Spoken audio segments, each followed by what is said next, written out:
Hi hello నమస్తే welcome to our channel. వరుస సినిమాలు చేస్తూ బిజీగా ఉన్నారు heroine Rashmika Mandanna.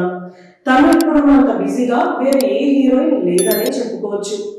Last year release అయిన యానిమల్ అండ్ పుష్ప 2 మూవీస్ ఎంత పెద్ద హిట్స్ అయ్యాయో మనకి తెలుసు. రీసెంట్ గా రిలీజ్ అయిన చావా మూవీ కూడా సింగిల్ లాంగ్వేజ్ లో దాదాపు 500 కోట్ల కలెక్షన్ ని సాధించి బిగ్గెస్ట్ హిట్ గా నిలిచింది. దీంతో ఈవిడ స్టార్ హీరోయిన్ అనిపించుకుంటున్నారు. అందరూ రష్మిక గారిని లక్కీ హీరోయిన్ అనడం స్టార్ట్ చేశారు. ఇప్పుడు రష్మిక గారు Sikandar, Kubera and girl friend movies లో యాక్ట్ చేస్తున్నారు.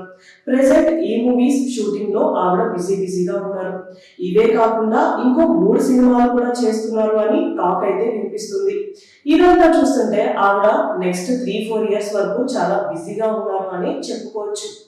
ఆవిడ టాలీవుడ్ కి దూరం అయిపోయారు అని, బాలీవుడ్ వైపే ఆవిడ ఎక్కువ ఇంట్రెస్ట్ చూపిస్తున్నారు అని టాక్ కూడా వచ్చింది. అయితే రీసెంట్ గా టాలీవుడ్ లోని ఒక టాప్ డైరెక్టర్ ఆవిడకి ఒక స్టోరీ చెప్పారంట. ఆ మూవీలో ఒక స్టార్ హీరో మెయిన్ లీడ్ గా చేయబోతున్నారంట. కానీ ఈవిడికి డేట్స్ లేని కారణంగా ఆ మూవీకి నో చెప్పాను అని చెప్తున్నారు. అయితే ఆ మూవీలో ఎవరైనా సరే హీరోయిన్ గా చేస్తే తనకి కూడా మంచి రెస్పాన్స్ వస్తుంది అని రష్మిక గారు చెప్పారంట. కేవలం డేట్స్ అడ్జస్ట్ చేయలేకపోవడం వల్లనే ఈ మూవీకి నో చెప్పాను అని ఆవిడ చెప్పారు.